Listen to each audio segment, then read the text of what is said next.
आत्महत्या एक दर्दनाक कहानी। उसे जीना नहीं था, वो खुद को ख़त्म कर देना चाहती थी। उसके दिमाग में हमेशा यही विचार आ रहा था। उसने डिसीज़न ले लिया था, सिर्फ अंत कैसे करे इसके बारे में सोच रही थी। चारों ओर अंधेरा ही था।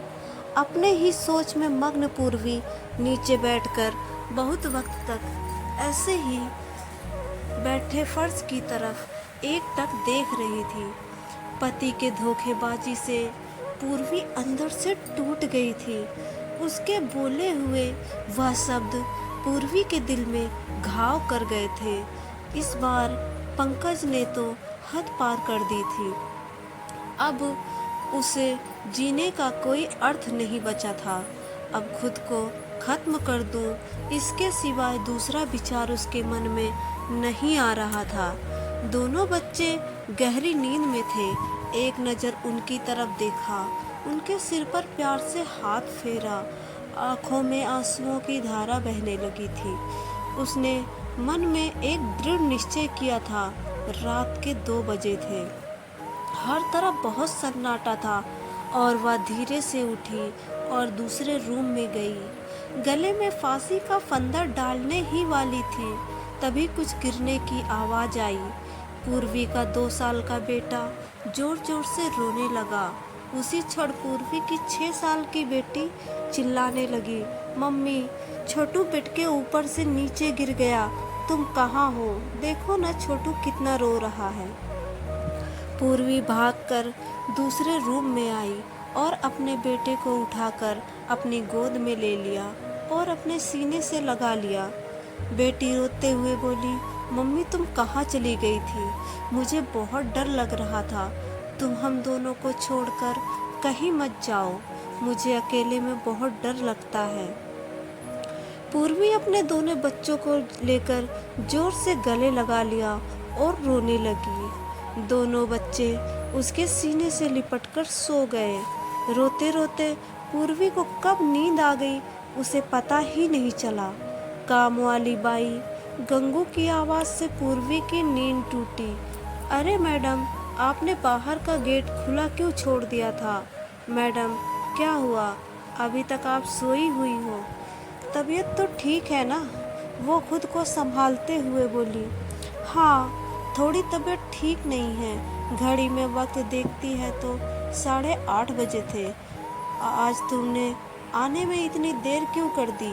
मैडम, चौथी गली में मेहता जी रहते हैं ना, उनकी बहू ने फांसी लगाकर आत्महत्या कर ली। 2 बच्चे हैं उनके, एक 10 साल की बेटी और 6 साल का बेटा है। यह सुनकर पूर्वी के कलेजे को धक्का लगा। अपनी साड़ी ठीक करके उसने पूछा, कब हुआ? गंगू ने बोला, रात को हुआ मैडम। मैंने ऐसा सुना है कि उसके पति की दूसरी औरत से संबंध थे।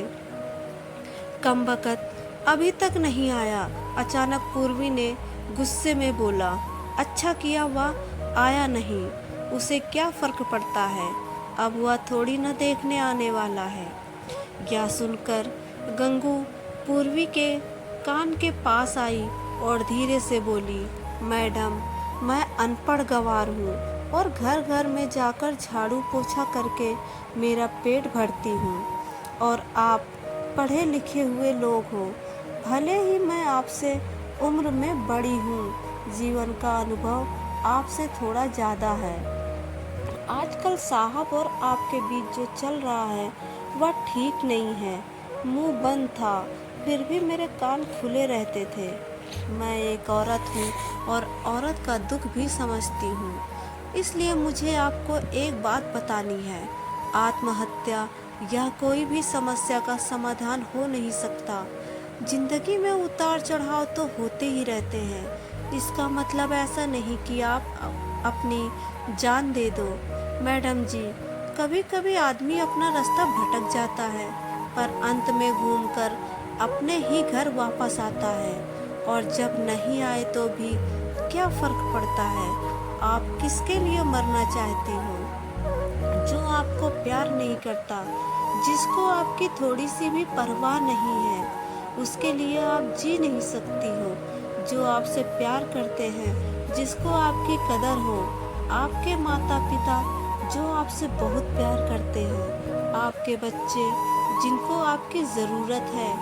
गंगू का बोलना सुनकर पूर्वी की आंखों में से आंसू की धारा बहने लगी।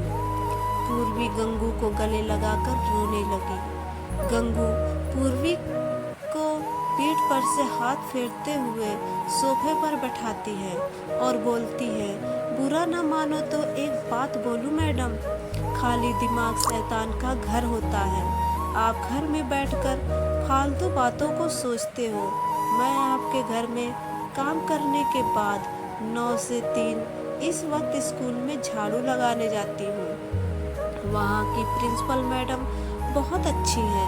आप तो पढ़े हुए हो मैडम, अगर आप बोलो तो मैं आपके लिए टीचर का काम करने का पूछूं क्या? आपका वक्त भी निकल जाएगा और मन भी लग जाएगा। इस पर पूर्वी चुपचाप बैठी थी।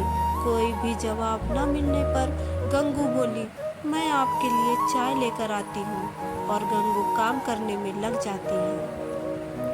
काम निपटा कर बोलती है, मैडम मैं जाती हूँ। उतने में पूर्वी उससे बोलती है, रुको गंगू, तुम स्कूल में मेरे लिए पूछना, यदि संभव हो तो प्रिंसिपल मैडम का नंबर मुझे ला कर दो।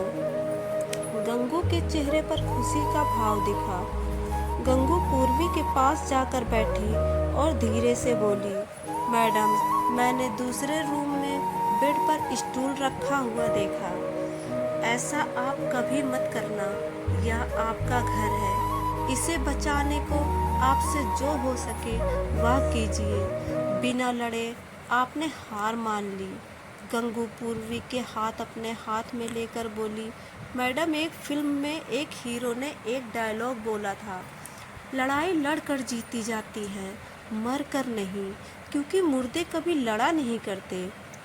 गंगू हाथ नचाते हुए ऐसे बोलने लगी। यह देखकर पूर्वी को बहुत हंसना आया। गंगू का बोलना सुनकर पूर्वी का मन हल्का हो गया और उसे एक नई आशा की किरण भी दिखी। वह अलमारी में से अपनी सर्टिफिकेट निकालने लगी। दोस्तों, पति पत्नी का रिश्ता यह बहुत स्नेही होता है। भगवान को यही दुआ करती हूँ कि कोई भी पति पत्नी के जीवन में ऐसा मोड़ नहीं आना चाहिए। अगर आया भी तो आत्महत्या ये उसका इलाज नहीं है। जीवन में कोई भी समस्या का आत्महत्या यह समाधान नहीं हो सकता।